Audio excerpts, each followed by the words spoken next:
तो दोस्तों fundamental analysis की इस वीडियो सीरीज में अब तक हम अपने सारे ही 10 पैरामीटर के बारे में बात कर चुके हैं जिनके ऊपर हमें कंपनी को जज करना चाहिए इन्वेस्टमेंट करने से पहले। और आज हम प्रैक्टिकली आईटीसी लिमिटेड को अपने इस 10 पैरामीटर पर चेक करेंगे और देखेंगे कि हमें इस कंपनी में इन्वेस्ट करना चाहिए या नहीं करना चाहिए। दूसरा जो सबसे इंपॉर्टेंट पार्ट है इस वीडियो का वो है डिस्काउंटेड कैश फ्लो एनालिसिस।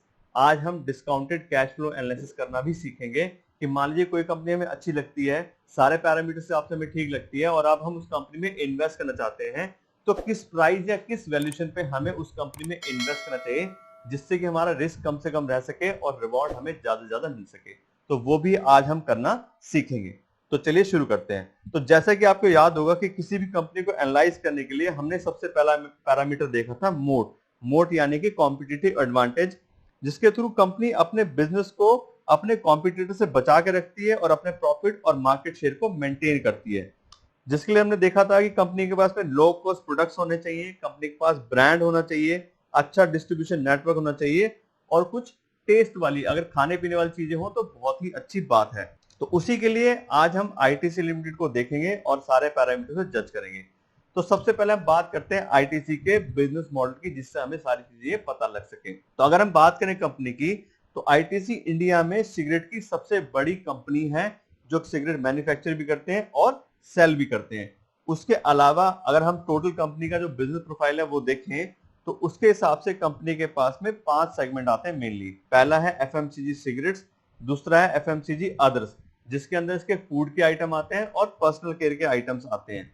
उसके अलावा है कंपनी के पास में होटल्स का बिजनेस, फिर पेपर बोर्ड और पेपर पैकेजिंग उसका भी काम है कंपनी का, फिर एग्रीकल्चर बिजनेस भी है जिसके अंदर टोबैको और बहुत सारी और चीजों की है, खेती बाड़ी का भी काम इसमें करते हैं। उसके अलावा थोड़ा बहुत कंपनी इंफॉर्मेशन टेक्नोलॉजी में भी काम करती है। तो पॉइंट वाइज डिस्कस करते हैं। सबसे पहले अगर बात करें एफएमसीजी सिगरेट्स की, तो जैसे आपको बताया कि कंपनी इंडिया में मार्केट लीडर है और सबसे बड़ी कंपनी है। उसके हिसाब से हम देखें तो कंपनी का जो ओवरऑल बिजनेस प्रोफाइल है उसके हिसाब से इस कैटेगरी में कंपनी का 45% रेवेन्यू जो है वो जनरेट होता है। और मार्केट शेयर की हम बात करें तो 80% मार्केट शेयर है कंपनी का सिगरेट इंडस्ट्री में। यानी कि अगर इंडिया के अंदर 100 सिगरेट बिकती है तो 80 सिगरेट जो है वो 80% सिगरेट जो है वो सिर्फ आईटीसी की बिकती हैं। इसके अंदर भी अगर हम बात करें कंपनी के ब्रांड के बारे में, तो कंपनी के बहुत सारे ब्रांड इसमें भी पॉपुलर हैं। जैसे कि आपने सुना होगा classic, India kings, insignia, gold flake, American. मैं बिल्कुल भी सपोर्ट नहीं कर रहा हूं कि हमें सिगरेट पीनी चाहिए या नहीं पीनी चाहिए, लेकिन अगर हम बिजनेस पॉइंट ऑफ व्यू से बात करें तो आप देखोगे कि सिगरेट पीना एक हैबिचुअल आदत होती है कि अगर एक बार बंदे को लग गई तो वो बार बार उस चीज को यूज करता है और कंपनी के प्रोडक्ट्स को, सर्विसेज को बार बार यूज करता है। दूसरी अगर हम बात करें मोड के लिए हम कर रहे हैं कि भी कंपनी का कॉम्पिटिटिव एडवांटेज होना चाहिए, तो दूसरी बात क्या है कि इंडिया में सिगरेट्स की और टोबैको की जो मार्केटिंग और एडवर्टाइजमेंट है उसके ऊपर बैन है। यानी कि आप सिगरेट्स की और मार्केट की जो एडवर्टाइजिंग है वो नहीं कर सकते हो। तो होता क्या है कि अगर कोई भी कंपनी कंपटीशन में आना चाहती है या कोई भी अपना बिजनेस करना चाहती है तो उसके लिए सबसे जरूरी होता है कि एडवर्टाइजमेंट करना या मार्केटिंग करना अपने प्रोडक्ट्स की। और ये एक ऐसी इंडस्ट्री है जहां पे अपनी मार्केटिंग और एडवर्टाइजमेंट आप कर ही नहीं सकते। तो इसलिए किसी भी नए प्लेयर के लिए इस इंडस्ट्री में आना बहुत मुश्किल होता है। तो इसलिए जो ज्यादातर जो बिजनेस है वो पुरानी कंपनीज के पास में ही रहता है और आराम से वो अपना मार्केट शेयर और प्रॉफिट को मेंटेन कर पाते हैं। और अगर हम आईटीसी की बात करें तो आईटीसी में भी अगर हम मेनली इन्वेस्ट करना चाह रहे हैं तो एक तरीके से हम टोबैको कंपनी में ही इन्वेस्ट करें, क्योंकि सबसे ज्यादा प्रॉफिट और सबसे ज्यादा रेवेन्यू इसको इसी कैटेगरी से मिलता है। और अब हम बात करते हैं नेक्स्ट कैटेगरी की, जिसको भी बोलते हैं एफएमसीजी अदर्स। इसमें भी कंपनी को 28% का रेवेन्यू मिलता है और आप स्क्रीन पे देख सकते हो ये सारे ही ब्रांड आईटीसी के हैं। बहुत सारे लोग हैं जो इन चीजों को यूज करते हैं लेकिन उनको पता नहीं होता कि ये कंपनीज भी आईटीसी की हैं। आशीर्वाद आटा बिल्कुल अपने फील्ड में, अपने मार्केट में लीडर है। सनफिस्ट, yippee का भी आपने सुना होगा, नूडल्स, मैगी के बाद में इनका ही नाम आता है। बिंगो, मैड एंगल, टेढ़े मेढ़े ये सब लोग यूज करते हैं। सनफिस्ट के बिस्कुट हो गए, बी नेचुरल के जूस आते हैं। आशीर्वाद स्वास्थ्य नाम से और भी इन्होंने काफी सारे प्रोडक्ट निकाले हैं। अब इनका घी भी आ रहा है, नमक आता है, आशीर्वाद के नाम से काफी सारे और प्रोडक्ट्स आते हैं। फिर दूसरे प्रोडक्ट्स हैं इनके पर्सनल केयर के। पर्सनल केयर में आप देखो तो सेवलॉन का हमने बहुत नाम सुना है, यूज भी करते हैं सब लोग। एंगेज डियो है, फियामा के प्रोडक्ट्स आते हैं, सोप है और शैम्पू वगैरह सब चीज आते हैं। विवेल में भी आपने देखा होगा शैम्पू। ये सब इनके पर्सनल केयर के सारे प्रोडक्ट्स इसमें आते हैं। फिर हम बात करें स्टेशनरी की, तो स्टेशनरी में कोई भी ऐसा बच्चा नहीं होगा जिसने आज तक क्लासमेट का नाम ही सुना हो या उसके प्रोडक्ट यूज ना करे हो। यानी कि क्लासमेट भी जो आप देखते हो, जो यूज करते हैं प्रोडक्ट, वो भी आईटीसी कंपनी के ही हैं। पेपर क्राफ्ट के नाम से इनके और भी सब नोटबुक्स वगैरह वो सब चीजें आती हैं, और मंगलदीप धूप अगरबत्ती, ये सब चीजें भी इसी कंपनी के पास हैं। इसलिए अगर हम बात करते हैं ब्रांड की, तो कंपनी ब्रांड में भी बहुत अच्छी लीडरशिप मेंटेन करती है। जैसे आप देख सकते हो स्क्रीन पे, आशीर्वाद आटा अपने फील्ड में नंबर 1 ब्रांडेड आटा है। बिंगो में भी बात करें तो ये भी जो स्नैक फूड है उसमें नंबर 1 आता है। सनफिस्ट के जो क्रीम बिस्किट है उसमें ये नंबर 1 है। सेवलॉन अपनी कैटेगरी में डिसइंफेक्टेंट स्प्रे में जो है ये नंबर 1 आता है। क्लासमेट बिल्कुल नोटबुक्स में जो है ये नंबर 1 आता है। मंगलदीप, पियामा डेविल्स, ये भी सेकंड रैंक करते हैं। यानी कि अगर ईपी की बात करें, जब ईपी नूडल की बात करें तो मैगी के बाद में ईपी का नाम आता है। फियामा डेविल्स भी जो लिक्विड बॉडी वॉश कैटेगरी है उसके अंदर ये नंबर 2 है ऑल ओवर इंडिया अपनी कैटेगरी में।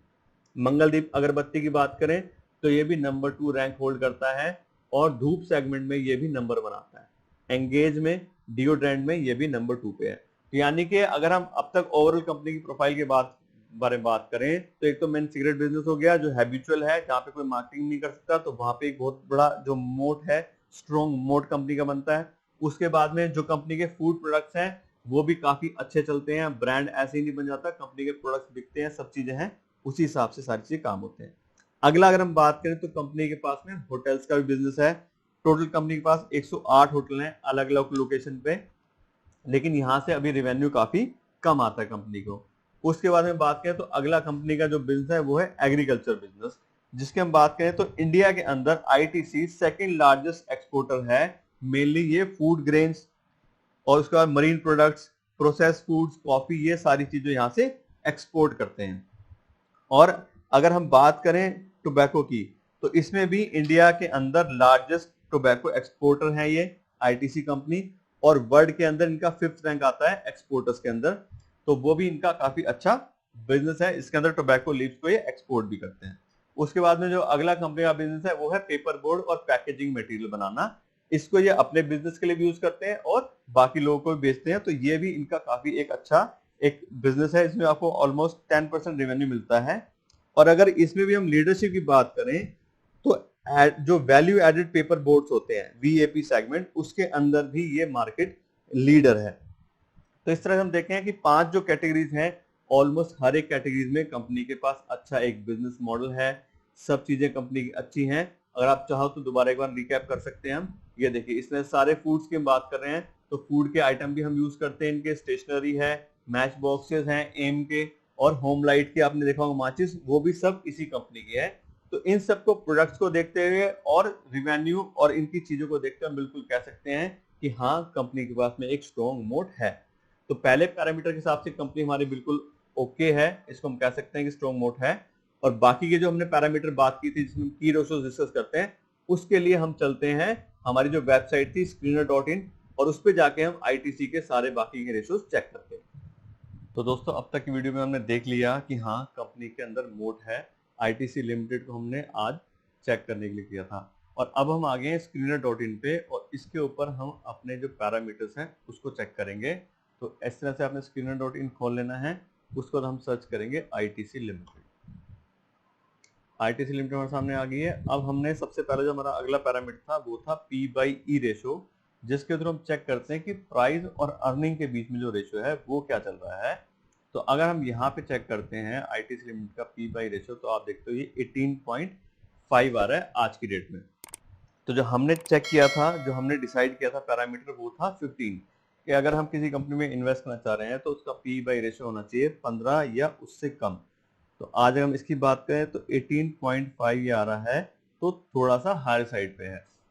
उसके रीजन कई हो सकते हैं, जैसे आज की डेट में अगर बात करें तो मार्केट जो है वो बुल रन में चल रही है, तो इस वजह से सारी कंपनीज के थोड़े थोड़े P/E हाई उसमें चलते हैं। दूसरा, मैं आपसे रिक्वेस्ट करूंगा कि जो भी हम पैरामीटर के बारे में बात कर रहे हैं, तो आप पेपर और पेन लेके उनको नोट करते चलिए, जिससे हम बाद में उसको चेक कर पाए कि हाँ, जो हमने पहले डिसाइड किया था उसके हिसाब से आज की डेट में का क्या चल रहा है। तो P/E रेशो आ गया 18.5। अगला हमारा था पैग रेशो। पैग रेशो, इसके अंदर हम देखते थे कि ग्रोथ के हिसाब से जो प्राइस बाय अर्निंग है उसको हम चेक करते हैं कि वो कितना हमें इसमें डेटा दे रहा है। तो अगर हम इसको देखें तो हमें डिसाइड किया था कि पी बाई रेशो हम निकालेंगे यहाँ से और बाद में पैग रेशो को हम मैनुअली कैलकुलेट करेंगे कि पी बाई रेशो, तो पैग रेशो का फॉर्मूला क्या था कि P by E divided by growth in net profit for last 10 years. तो पी बाई हमें मिल गया यहाँ से 18.4 और अब हम देखते हैं ग्रोथ के लिए हम थोड़ा सा इसमें नीचे जाएंगे तो हमें डेटा मिल जाएगा ग्रोथ फॉर लास्ट 10 ईयर्स, ये वाला। ये आप देख सकते हो compounded profit growth for last 10 years, ये आ रहा है 10%। तो पैग रेशो निकालने के लिए हम निकाल लिया 18.5 डिवाइडेड बाय 10 और ये आ गया हमारा 1.85।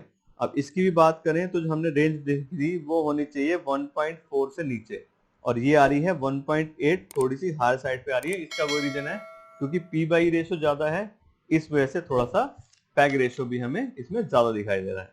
उसके बाद जो अगला पैरामीटर था वो था प्राइस बाय बुक वैल्यू, जिसमें हम बात करते हैं कि इंपॉर्टेंट होता है ये मैन्युफैक्चरिंग यूनिट्स के लिए। तो ये भी एक मैन्युफैक्चरिंग यूनिट है। तो इसका अगर हम देखते हैं प्राइस बाय बुक वैल्यू, तो वो आज के डेट में कितना चल रहा है, ये हमें यहाँ पे मिल जाएगा प्राइस बाय बुक वैल्यू, ये वाला 4.26। प्राइस बाय बुक वैल्यू जो आ रहा है आईटीसी का आज की डेट में, ये आ रहा है 4.26। ये थोड़ा सा हाई रेंज पे है क्योंकि इसमें हमने देखा था कि इसकी रेंज होनी चाहिए 1.5 या उससे नीचे। इसका मतलब ये है कि जो कंपनी का प्राइस है वो बुक वैल्यू से ज्यादा आ रहा है। इसके कई रीजन होते हैं, इसके लिए हमें ज्यादा मतलब परेशान होने की जरूरत नहीं है कि इसका प्राइस बाय बुक वैल्यू ज्यादा आ रहा है। क्योंकि कंपनी अगर आप देखो तो बहुत पुरानी कंपनी है और इनकी एसेट्स भी जो है वो काफी हद तक और पुरानी हो गई होंगी, तो इस वजह से इनका जो बुक वैल्यू है वो चीजों का वो कम हो गया होगा और प्राइस इसलिए हमें ज्यादा दिखाई दे रहा है। तो इतने इसके लिए हमें घबराने की जरूरत नहीं है, इसको बस हम नोट कर लेते हैं कि इसका प्राइस बाय बुक वैल्यू कितना आ रहा है 4.26। फिर जो हमने अगली बात की थी कि जो सबसे इंपॉर्टेंट रेशियो है जिसको हम बोलते हैं डेट बाय इक्विटी रेशियो, जो हमारा फिफ्थ पैरामीटर था, अब हम उसकी बात करेंगे डेट बाय इक्विटी रेशियो की। वो हम देखेंगे कितना आ रहा है। तो अगर आप देखोगे यहाँ पे तो debt by equity ratio company का आ रहा है 0। इसका मतलब ये है कि कंपनी के पास कोई भी डेट नहीं है, कंपनी सारा का सारा अपने पैसे से बिजनेस करती है, कंपनी ने कोई पैसा उधार नहीं लिया हुआ है और कोई इंटरेस्ट पेमेंट की कोई प्रॉब्लम कंपनी को नहीं आएगी। और ये बहुत ही अच्छा साइन है कि कंपनी बिल्कुल 0 डेट के साथ काम करती है। तो ये हमारे सारे रेशो हो गए जो अभी तक हमने स्किनर डॉटिंग पे देखे थे। अब हम जो अगला है वो था ग्रॉस प्रॉफिट मार्जिन, कि कंपनी का ग्रॉस प्रॉफिट मार्जिन है, उसके लिए हम यूज करेंगे morningstar.in को और इस पे भी सेम हमें आईटीसी लिमिटेड सर्च करना है और फिर हम इसमें आ जाएगा सारा का सारा आईटीसी का डेटा और उसको हम देख सकते हैं कि आईटीसी के हिसाब से हमारे को इसमें क्या ग्रॉस प्रॉफिट आ रहा है, क्या ऑपरेटिंग प्रॉफिट आता है, ये हम morningstar.in पे चेक करते हैं। तो हमने आईटीसी सर्च में डाल दिया है, 2 मिनट वेबसाइट खुल रही है और ये आ गया हमारे पास आईटीसी का डेटा। अच्छा ये भी वाला 2 मिनट खुल रहा है। तो ये हमने सर्च कर लिया आईटीसी लिमिटेड। अब हम इसमें आएंगे की रेशोज में, की रेशोज के बाद में नीचे आएगा फुल की रेशो डेटा। तो अब हम जो अपना नेक्स्ट पैरामीटर है उसको देख रहे हैं ग्रॉस प्रॉफिट मार्जिन, की कंपनी का ग्रॉस प्रॉफिट कितना है, जिससे हमें ये पता लग सके कि कंपनी कितना अच्छे से अपना जो सोर्सिंग है वो कर पा रही है, परचेज कर पा रही है। तो आप देख सकते हो आईटीसी लिमिटेड का ये फाइनेंशियल्स में सेकंड नंबर पे यहाँ पर आ गया है ये ग्रॉस प्रॉफिट मार्जिन। अगर आप इसको देखोगे तो कंपनी पिछले 10 सालों से 58%, 63%, ये 2021 में इनका आ रहा है 58.3%, 2020 में 63% और लास्ट अगर हम आगे तक देखते जाएंगे तो ये अप्रोक्सीमेटली 60 to 65% के बीच में आ रहा है, जिसको मानते हैं कि बहुत ही अच्छा एक ग्रॉस प्रॉफिट मार्जिन है। उसके अलावा अगला डेटा हमने देखना है operating profit margin. Operating profit margin ये जस्ट से नीचे वाला आ गया, यहाँ पे ये वाला हो गया हमारा ऑपरेटिंग प्रॉफिट मार्जिन। इसको भी आप देखोगे तो पूरे पिछले 10 साल का डेटा ये जो वेबसाइट हमें प्रोवाइड कराती है।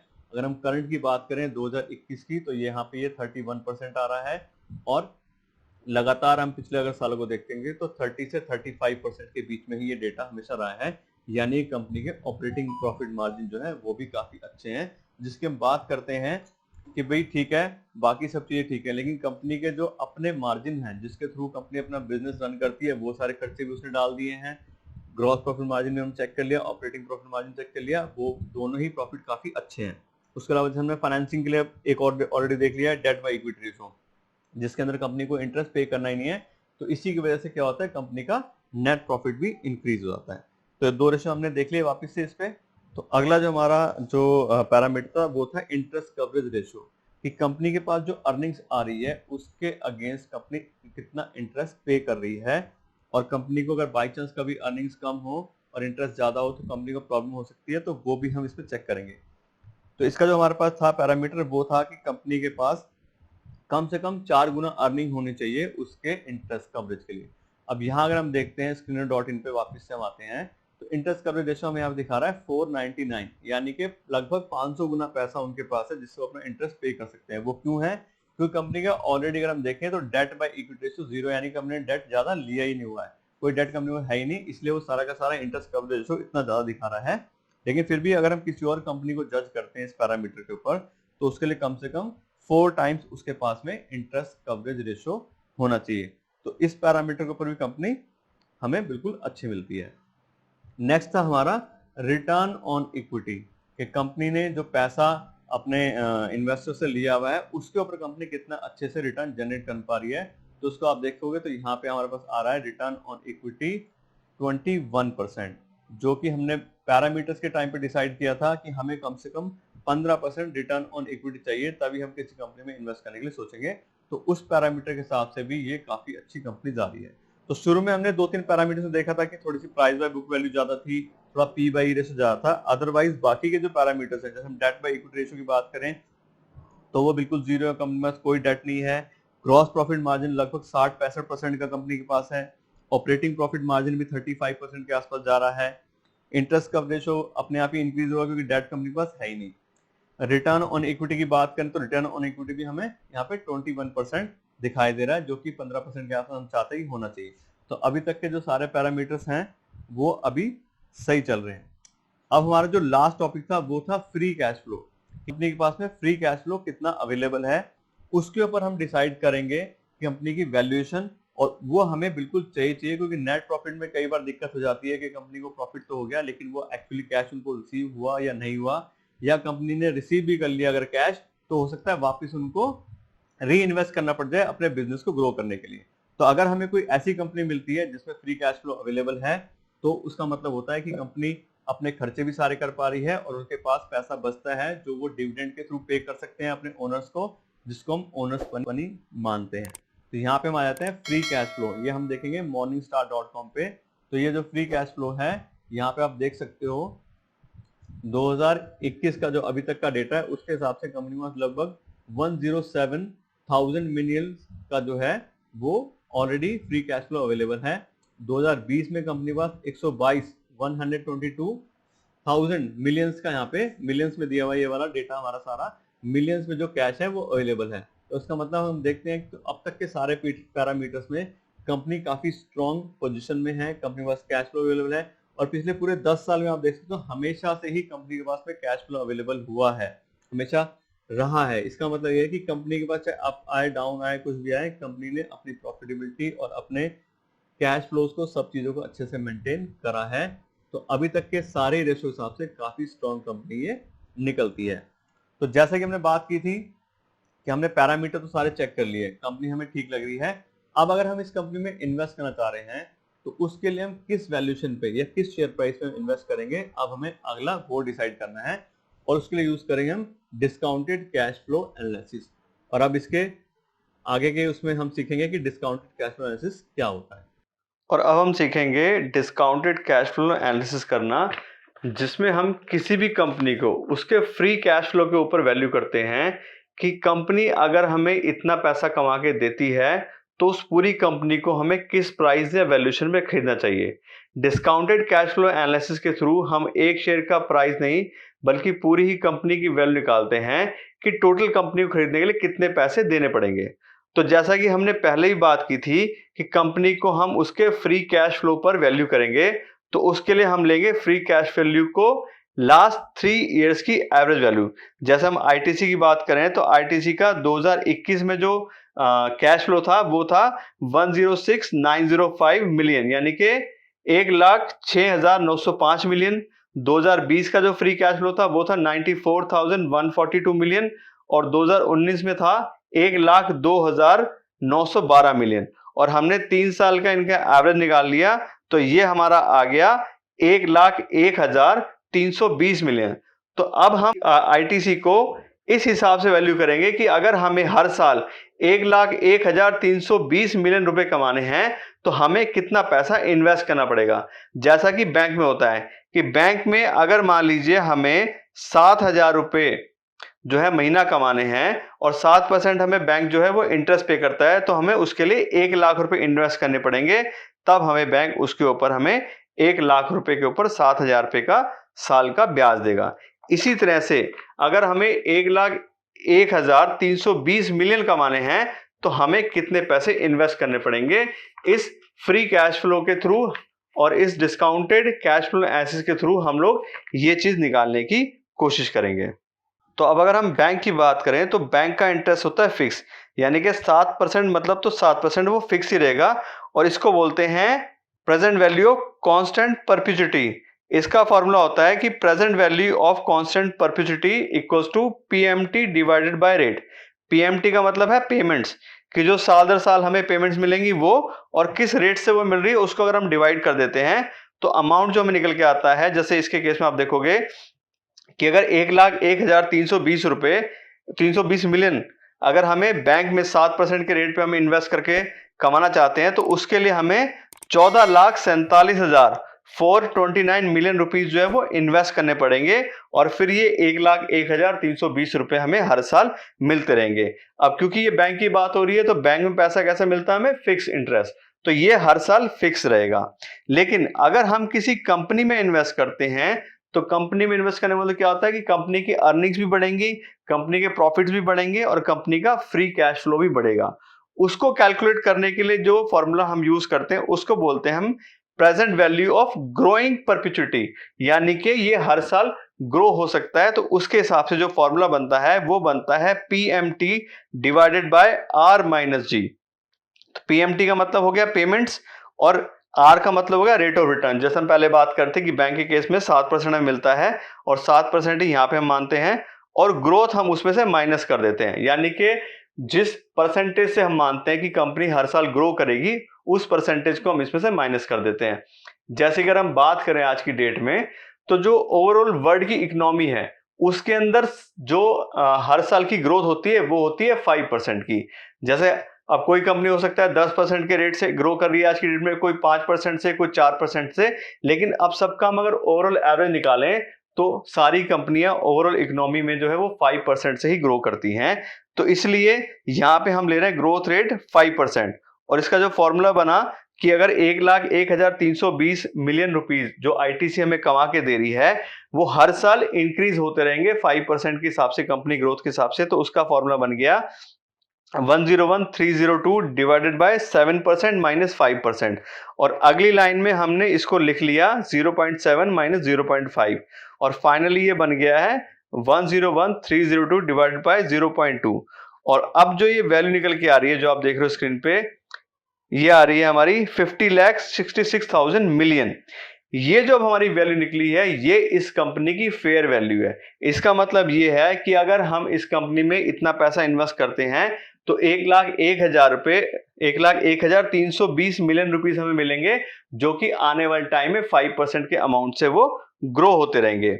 अब क्योंकि हमें इस वैल्यू को कंपेयर करना है आज की वैल्यू से कि ये तो हमारी फेयर वैल्यू हो गई है, तो कंपनी का आज की डेट में मार्केट कैपिटलाइजेशन क्या चल रहा है या मार्केट की वैल्यू क्या चल रही है, तो हम इसको थोड़ा सा कन्वर्ट करेंगे। जैसे कि अभी अमाउंट मिलियन में था तो इसको 1000 से डिवाइड कर दिया हमने तो ये आ गया बिलियन, और फिर फर्दर हम इसको एक बार और 1000 से डिवाइड कर दिया तो ये आ गया ट्रिलियन, यानी कि जो कंपनी की फेयर वैल्यू है वो आ गई 5.066 ट्रिलियन। यानी कि अगर हमें इतना पैसा कमाना है, इससे 1,01,320 मिलियन रुपीस हमें पर साल के कमाने हैं तो 5.066 ट्रिलियन रुपीस जो है हमें इस कंपनी में इन्वेस्ट करने पड़ेंगे या इस कंपनी की इतनी वैल्यूएशन निकल के आती है। अब जो मेन कॉन्सेप्ट इसमें समझने वाला है उसको बड़े ध्यान से समझिए कि ये तो निकली है फेयर वैल्यू। फेयर वैल्यू का मतलब है कि हाँ ठीक है ये कंपनी इतना डिजर्व करती है, लेकिन अगर हम इस कंपनी को फेयर वैल्यू पे ही खरीदेंगे और बाय चांस जो हमारी एक्सपेक्टेशन है ग्रोथ की और सब चीजों की वो नहीं हो पाती है, तो हमें प्रॉब्लम हो सकती है, हमें हमारा इन्वेस्टमेंट जो वो महंगा पड़ सकता है।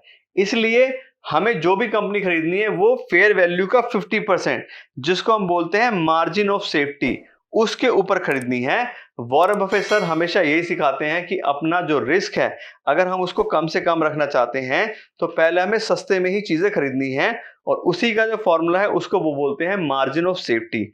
मार्जिन ऑफ सेफ्टी का मतलब है कि 50% पैसे पे हमें उस कंपनी को खरीदना है। जैसे यहाँ पे जो वैल्यू निकल के आई थी वो आई थी 5 ट्रिलियन, 5.066 ट्रिलियन, उसका एग्जैक्टली हमने 50% वैल्यू ले ली है जो आगे 2.533 ट्रिलियन।